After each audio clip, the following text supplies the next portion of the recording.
এবার যা যাক আমরা সবাই রেডি হয়ে পড়েছি, এবার যাচ্ছি আমরা গঙ্গা স্নানের উদ্দেশ্যে। চলো। বাবাই যাচ্ছে গঙ্গা স্নান করতে। আমরা এখন ট্রেনের জন্য অপেক্ষা করছি, কখন ট্রেন আসবে, কখন আমরা চাপবো, তারপরে কখন যাব। এবার আমরা অনেকটা লেট করে ফেলেছি। লেট করেছি মানে মাই বলেছে লেট করে বলবো, কিন্তু মাই সবটাই খিরিবিরি করবে।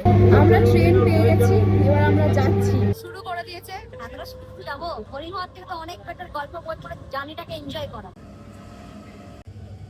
ট্রেন থেকে আমরা নেমে গেছি, এবার আমরা অটোতে চেপেছি, অটোতে চেপে যাচ্ছি। চল দিদি। হ্যাঁ চলে এসেছি। এবার আমরা স্নান করবো, এখনো ফাঁকা আছে গঙ্গা ঘাট, এখনো ভিড় হয়নি। আমাদের তিনজনের স্নান হয়ে গেছে। বাবা এতক্ষণ ব্যাগগুলোকে নিয়ে দাঁড়িয়েছিল, এবার বাবা গেছে স্নান করতে, আমরা ব্যাগগুলোকে নিয়ে দাঁড়িয়ে আছি।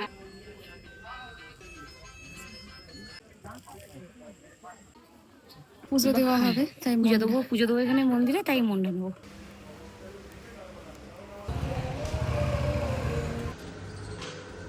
বাবা ফুলুরি নিয়ে এসছে, চপ নিয়ে এসছে, সঙ্গে কাঁচা লঙ্কা দিয়েছে।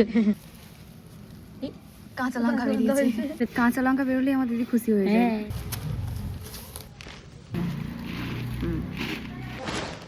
উপরগুলো মাখিয়ে খাও মা। আর এই যে শসা।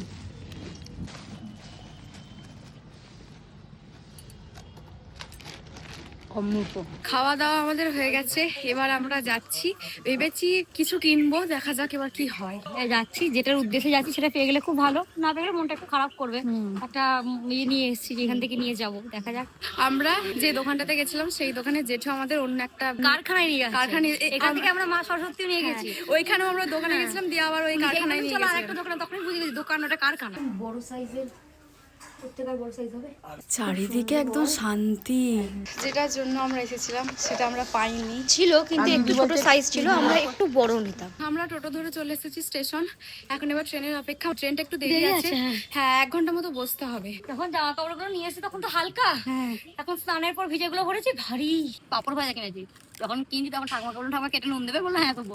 দিয়ে যখন কেটে দিয়েছি নুন দেয়, নুনটা শেষ হয়ে গেছে বুঝলে।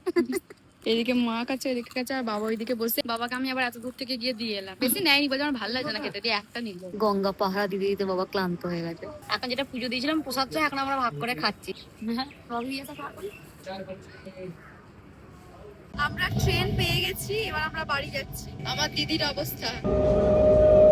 ট্রেন থেকে আমরা নেমে পড়েছি, এবার আমরা আমাদের তুফানের কাছে যাব, তার আগে আমাদের এই রাস্তাটাকে পেরোতে হবে। বাড়ি যাচ্ছি এবার আমরা। যেখানেই যাও বাড়ি ফিরতেই হবে। হ্যাঁ, কোথাও যাওয়ার একটা আলাদা মজা থাকে, হ্যাঁ, কিন্তু সেখান থেকে আবার বাড়ি ফিরে নিজের বিছানাটাকে পাবো, সেটা আলাদা আনন্দ। বাড়ি চলে এসেছি আমরা। হ্যাঁ আমাকে এখন কেমন লাগছে বলতো, বেদের মেয়ে জ্যোৎস্না নায়িকা 2।